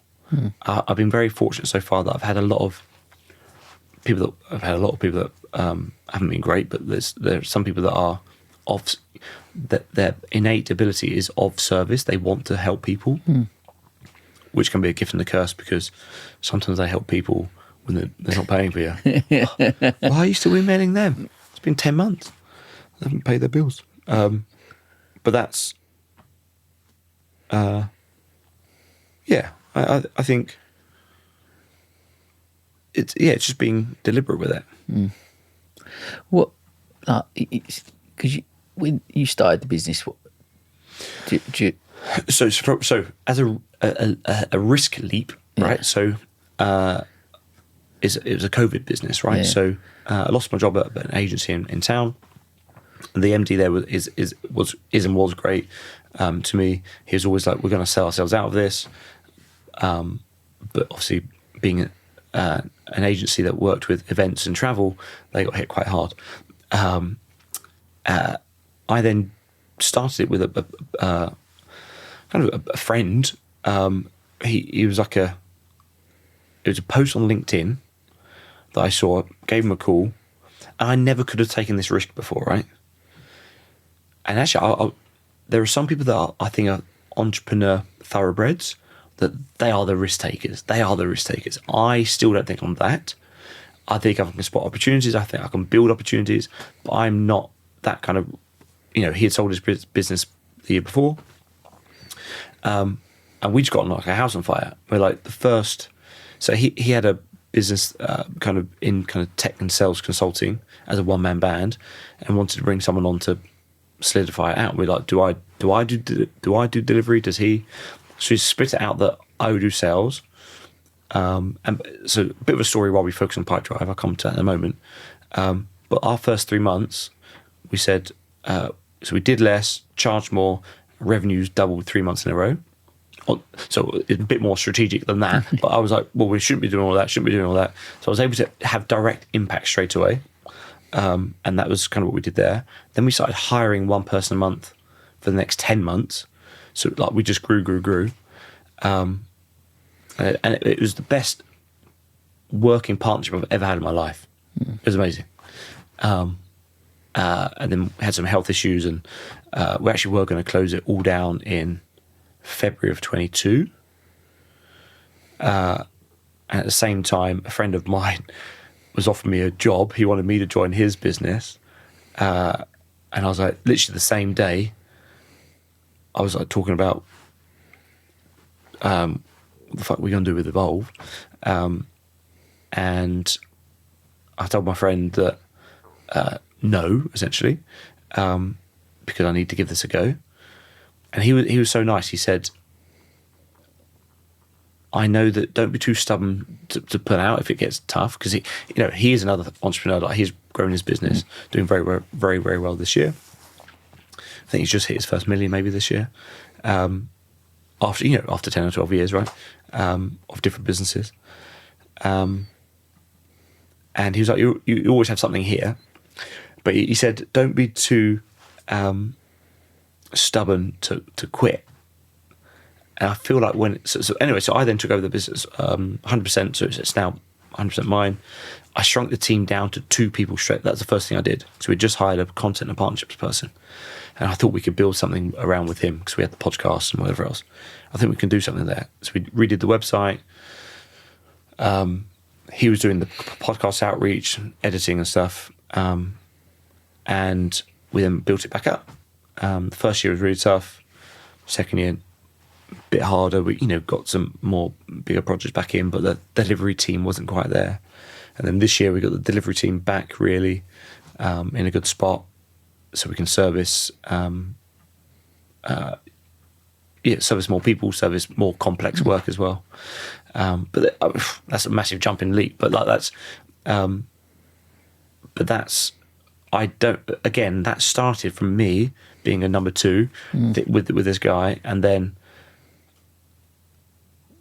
kind of it was like it's either this or that. I couldn't really find myself going out to get another job, even though I did have a job opportunity with my friend. I was like, let's give this a go. What have I learned during this time? That maybe I am pretty good with risk, or at least I don't get too flustered, which is some of the traits that I would have had, which I've had growing up and have strengthened growing up. I've got loads of stories about, everything's about how you respond. Well, we shared earlier about Charlie Maxey, who I've been to see recently, but I love that quote that he says, "Our greatest freedom in life is how we react to things." And I say that to the kids so much. Like, the information we get it can be good, it can be bad, whatever it is, but how you react to it is what the important thing is. And that's I think for anyone in business, in life in general, that's such a big. Well, I saw something. I think it was this morning. Yesterday morning, I read. Do you know Alex Hormozy? He's there was a. I think he's great at what he's doing and what his mission is. Like, I've got 200 books to give away to entrepreneurs because I'm so involved. Because I'm trying to help small and scaling businesses. Some of these people that don't even know their own revenue models, so I've got books to give away. Like, so if we want to give away, I've got books to give away that I'll pay for them. Just got to pay for postage. But I read some of his today. It's just like a small kind of quote. A definition of maturity is having an internal thought and then reacting differently. So it doesn't. It was something along those lines where, you might. The difference between how you feel inside and what you communicate is a definition, one of his definitions for maturity. And I was like, that's so funny because I've always seen. So I'll let you into my world, right? My friends and other people would call me a very, very positive person because how I'd outwardly react is always, cool, let's do this then. I'm not the guy in the group saying, this is shit, because who does that help? At home, I can be a bit like, fucking hell, like, why is this? And I joke with my wife because if I can't do that with you, I must be able to at least vent. I'm not saying, it's not grumps, but there can be times I'm like, that's shit, isn't it? Or we're not, but I would never, but I'd always joke, that's why I go to the worst, I see the worst possible outcome every time. And how do you respond in a microsecond with friends now, whatever it might be. So I always feel that worst thing that could happen and then say, okay, what are we going to do about it? That's always... That's such a fascinating... Because I would describe you as a positive, optimistic person, right? But my question is, what does that mean? So when you say that, because I think some people are blindly optimistic and some people say positive things. So blind optimism, do they really not, have they not, again, never always, if you say never always, you're lying. So there will be some people that we would consider optimists that can't imagine the worst scenario. I feel sorry for them because they're blind to a point of view. But they can also get things done, like push things through. But so I'm certainly optimistic and positive because that's useful. Like that is how you move forward. Like it's not useful to sit and be like, this is shit, isn't it? How is that? So again, in a family environment, the different hats, right? You can be the grumps, you can be the this, you can be the ideas, you can be the, oh, woe is us, look at us. Do you want this to be better? Yes, no. If it's a yes, what are you going to do about it? so that's why I just push back. Like, what do you mean by positivity there? It's like, what? Even if I've thought negative things in a room, is it useful to say those out loud? But if you said then about I will immediately, I can do very quickly, I can look at the worst case scenario. I actually feel it. You feel the worst case scenario, but then it's really weird. But even though you see that worst case scenario, and you feel that your response to that is a positive opposite. No, that's the worst case scenario. But do you go to a place where that's the worst case scenario? There's people who will see that and be cynical and go, well, that's the worst case, I'm not going to do that. But you see the worst case scenario and go, oh, I'm still going to do that. But I'm still going to do that, but I'm going to do everything to avoid that. I'm going to make a plan to avoid that worst Sometimes case you scenario. can't avoid it though. So it's okay. Like if we have to. But that doesn't hold you back, does it? That's what I'm saying. That's obviously not hard. That's what I'm intrigued by. Like, so many people will go, like, I would probably then put myself on the other end of the scale, the blind optimist sometimes, that's got me in some trouble at points. And I think I'm trying to learn to be slightly different from that. Like, I'll always be an internal optimist. That's in my nature. I'll always have that. It's always going to be all right. Yeah. And generally, it's going to be all right. Like, there's going to be sitting here, aren't we? Well, exactly. That's it. So things will be okay. And this too shall pass is something I live by. Right? Like, it's got me through good times as well as it has through bad times. So when things are you having it off and you're having a great time, remind yourself this is probably going to pass at some point, and things will be shit again at some point. That doesn't then make me a negative person. It makes me a realist, and I understand that things are going to be shit. But when they're shit, I can then look back and go, oh, remember, this is going to pass as well, because it did pass when it was good. It's going to pass when it's bad as well. So you go, but I'm just intrigued by your way of looking at stuff, how you see something that is, you look at that worst case scenario, but still act on it and still go down a route with what I would describe as a positive mindset. Because like you said, what's the point in sharing? Do you, when you're sitting in rooms, like, this is the worst outcome that could happen, I'm not going to share that worst outcome. Or do you share the worst outcome and go, let's avoid this in a positive, taking positive steps and positive action? I'm struggling to find a specific example, because I think even if you see something bad, sometimes doing nothing's fine. Sometimes because it won't be as bad as you think. So like, it's just, I guess it's risk tolerance, maybe exposure, like trusting yourself that you'll be okay. Like, I'm trying to figure out like a specific example there of like, are you around a room, like having someone come at you with a hammer because they think you've kicked off their wing mirror with a friend walking to the pub on New Year's Eve. You play through the scenarios of like, I can feel the hammer in my head. What do? The pair of you front up against this guy? Do you run? What do you do? So worst case scenario, he's going to hit you in the head, and you could feel it. But you approach it like, and you know, help us understand what's going on. So I remember approaching this guy. Anyway, so that's a bad scenario, but I could see is how I could de-escalate it, like versus running. Or sometimes you should run though, right? I don't know. I'm just trying to figure out an example of exactly what you say there, because I'm just intrigued by your viewpoint on the fact that you say, like, again, being, because you reference yourself being quite positive and optimistic in work setting, but then you can be different when you're at home. I'm not a grumps at home. Like, I'm dancing all the time, right? I am. I'm going to ask Zoe when I was saying like, what's he really like? We have a good time. So it's a lot more laughs than anything else, but it's just like, it's kind of become a bit of a funny thing. I'll be like, oh, that'll be shit, won't it? Just don't say that. And I don't know.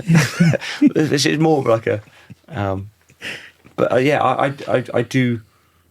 Yeah, I just can.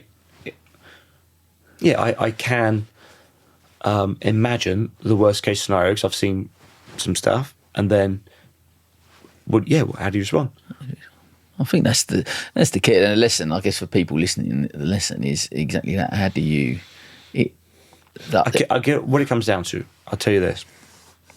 Just think about this now. The future state. So whatever that, because I was struggling trying to think of an example, right? It doesn't matter the example.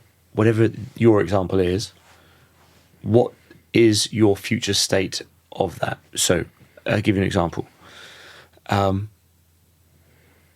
It could be mindless eating, right? Or smoking or whatever else. You have to see yourself and value yourself, like your future identity, enough to change your behaviour now. I'll give you two examples. One of the reasons I did all the running and changed it wasn't because I saw that advert. But I remember I could see it, like there was like a 40-plus-year-old man. I was 25 at the time. I was like, he's wearing a fitted suit, probably same frame size as me, and he had a pot belly. And I was like, I'm not going to be that guy. So how do you not be that guy? Well, you would eat differently. You might have. I had no exercise routine. Oh, so that's a future state. Another one would be, I used to smoke quite a lot of weed growing up. Sorry, Mum. At school, at work, after work, and I remember telling my mum to fuck off to her face. I was like, I'm not the person that tells my mum to fuck off. That isn't me. So I saw a future self who I didn't want to be, because I had friends that would, be mouthing off to him. That isn't me. I've still got a scar here of giving a hand bong to a homeless person, which I think about every now and then, where I could feel that when we do two-toke pass, being around friends who are doing it, and I could feel it in my hand when it wasn't there, but knowing that it wasn't for me. You have to see yourself as someone that doesn't do it. I don't think there's any other way of stopping smoking or wanting to change. Like, how do you have to trust yourself, back yourself, and how do you get to that state? Which is actually a really good question you answered at the beginning. Why do you trust yourself? I think I've been exposed to different things, whether it is within sporting environments or in the family environment, where you had to come up with solutions in different areas, and they worked, and you were able to move forward when things were bad. It's exposure. So how do you do that through life? How do you have people have little wins? And that doesn't mean helping people all the time. They have to help themselves. Which reminds me of a, bloody hell, where's this memory come from? Reminds me of a year 9 RE class, religious education, where they were talking about the butterfly and helping them out of the cocoon. Don't do it, because it then damages. I don't even know if this is right or true, but they said don't take off the cocoon. The butterfly needs to struggle, otherwise it'll get stuck to its wings. If you take it off, something would happen. But it's like, you has to go through the struggle for the transformation to allow. If you help people all the time, they don't learn their own independence, which are then resentful. So there's, again, a Jay-Z quote. I've said him a couple of times. A lot of people hate Jay-Z for what he didn't do for them than what he did do against them. Yeah, so, hold on. Like, because I didn't give you a handout, you hate me? Like that's ridiculous. And I've certainly felt that personally, a couple of times, and just being true to yourself. Like, in hard times, don't devalue yourself. And sometimes you might have moments of it, like, but have a word with yourself. Like, is that what you want to be doing? Is that what you do long term? Probably not. It's so fascinating. Like, something I really love, and what I'm taking from this is that future self, right? What does your future self look like? What are the behaviours that you want? So one of the things we're doing at the moment, that program we're delivering in schools to year 10, so much of it's related to this, right? It's not around what do you want to do when you grow up. It's who do you want to be? What type of person do you see yourself being? So I want to be a confident person. What would a confident person do in this scenario?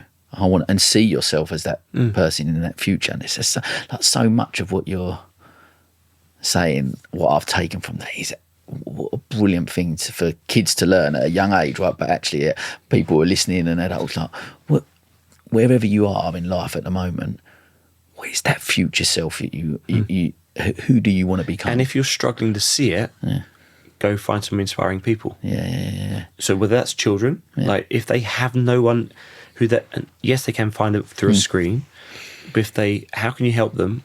It's exposing them to real people that might visit the school or hear these stories or take them on adventures, whatever it might be. Expose them to real people that are doing inspiring things. Yeah. If you're an adult, it's on you to go find those inspiring people, get around those tables. If you're getting stuck, that's on you to now find how can I continue to be inspired. That's on you.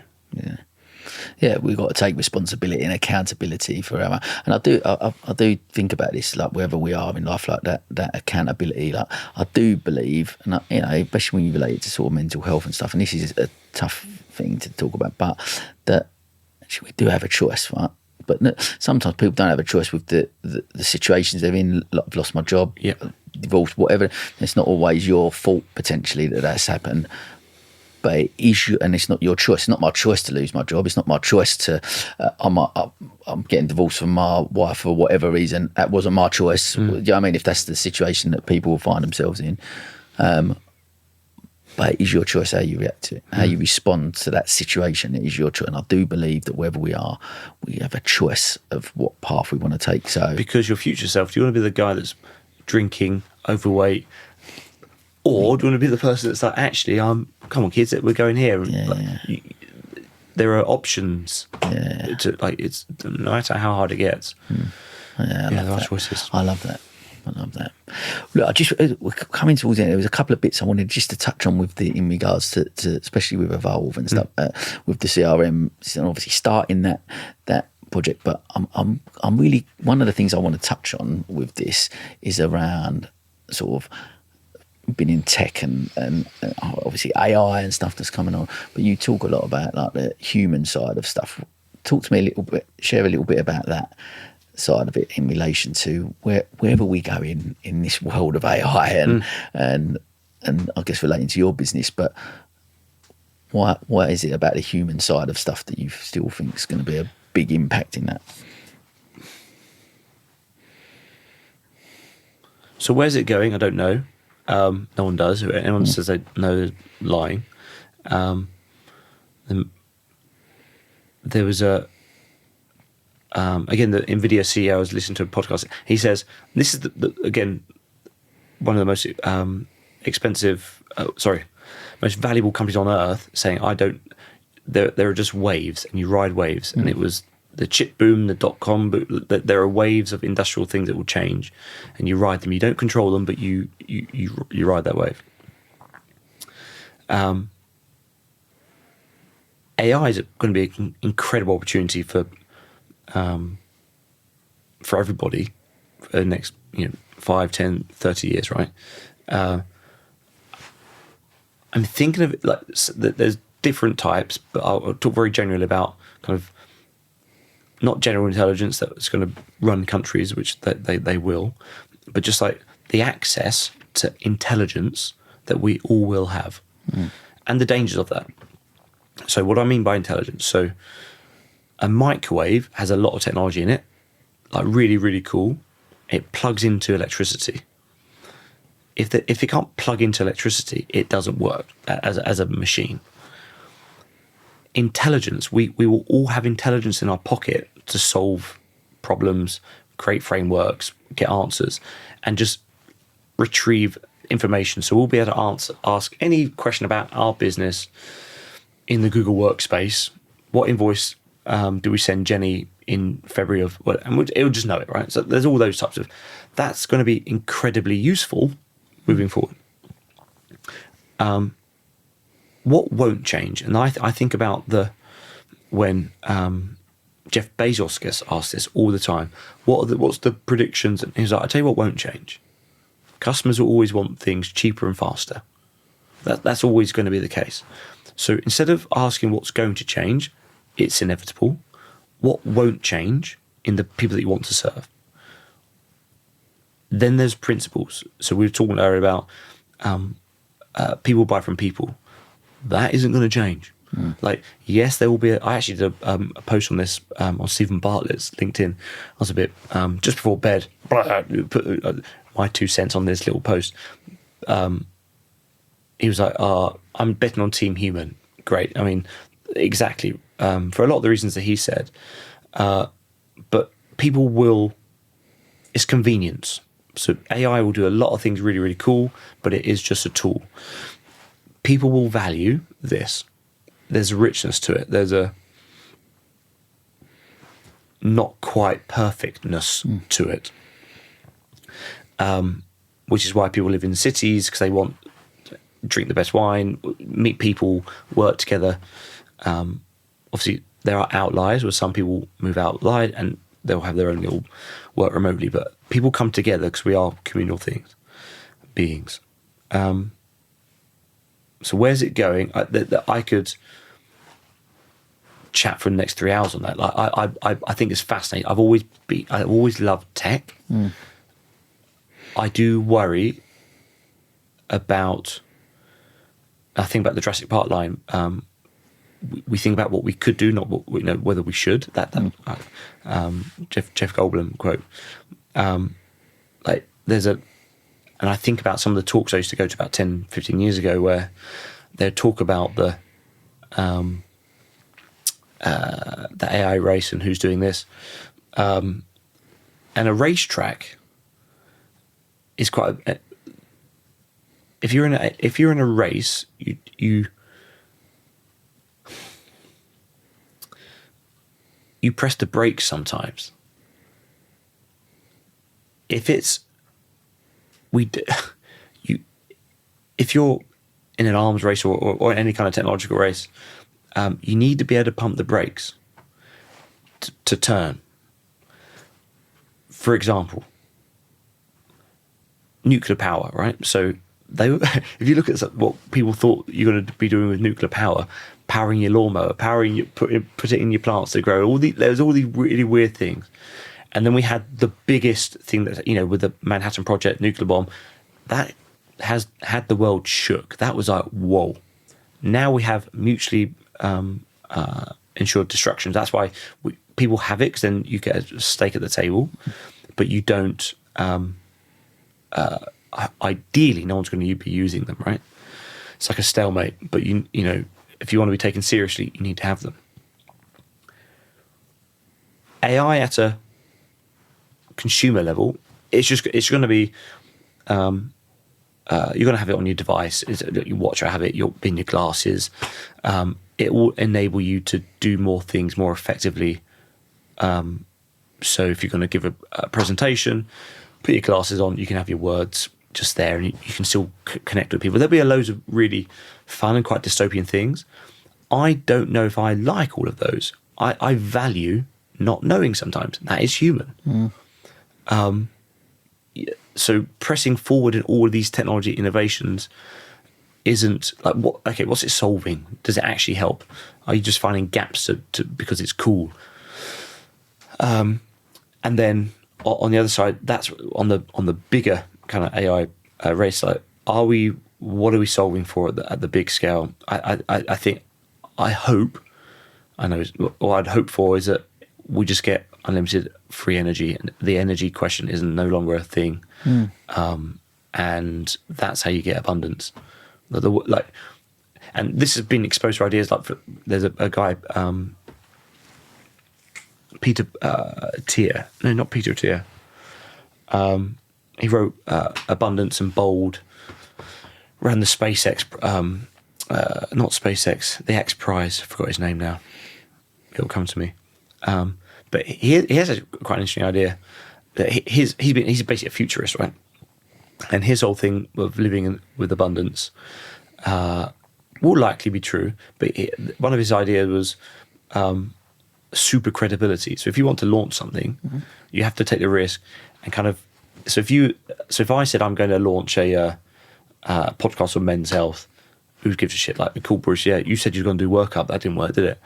If I went on stage with you, that might have a bit more credibility. If it's you, me, Tim Ferriss, Peter Attia, and that's a good group of people on the stage. There's a level of credibility that it now has to happen because you won't let it not happen. He won't let it not happen. So it's kind of downstream of that. So if you want to really have a groundswell movement, there's this is, I guess, talking to you now, like how do you get people to redefine success or get the schools to change? Get a line of super credibility. So that means exposing yourself to people outside of your current bubbles that believe in the mission, that then won't let it fail. That was a big game changer. Like this line of super credibility is a really cool. Love that. Yeah. Love that. Mate, it's been all over. It's been a wild ride. It's been great. I love it. And that's the beauty of doing. I love these. Just having, like I said, I always have some guides that I don't really look at because I just love getting involved in a conversation. But a couple of just before we come to it, what do you, if you listen to your story and where you are, like you're sitting right now and finding out how far you have come, go back to a 16-year-old Bruce. What advice would you give to him?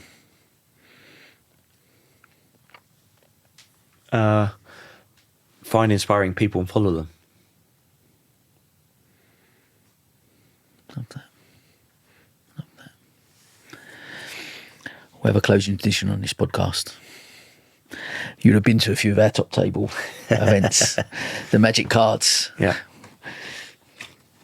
Don't have as long to think about the answer on this one, mate. So choose a card. I'll just pick the same one I've had before. Yeah. Pass it back. I'll read it to you. Okay, sorry. There you go. Oh, shit. Okay. I've sworn quite a lot. Is that right? Yeah, it's all good. What helps you stay emotionally present with loved ones? With loved ones. What helps me stay emotionally present? So I'm going to define that as not getting carried away. Like if things are going good, if things are going bad, like the team of us. What helps me stay emotionally present is giving each other time. And it can be tough. Like you can be ships passing in the night. So I'll go right down to my wife, right? So we have friends that would say, invite us around for dinner or whatever else, and we haven't. And then we see them again, and they're like, "Did you guys not get the dates for next year?" It's like we haven't even seen each other. Like so it's not that we don't want to, but making sure you get the time to with each other without phones when you can is really, really important. And just if they're in a fun mood, lean in. If you're in a fun mood and they don't take offense. And kiss them goodnight. Like, don't sweat the small stuff. Wake up in the morning. Do you still want to, because I think those daily habits would build into something, right? Always. It doesn't matter how much we fought. I would always have a kiss and goodnight. Even if she doesn't want to give it, I know she'll say sorry tomorrow. I can say sorry straight away. Actually, I'm pretty good at saying, babe, it's it takes a bit longer. She's actually got much better. It's about 2 hours now. So, but you're just caring for each other. Yeah. It is like valuing. They are your best friend at the time. So, thank you, mate. Listen, thank you for coming on. Thank you for a wonderful conversation and bouncing some ideas around and chatting. It's been great. I really enjoyed it, and I'm really grateful. And hopefully, a lot of people will get something from it. So, thank you, mate. It's been a pleasure. No, Sam, that was brilliant. Thanks so much. Amazing. And as they say, it's a wrap.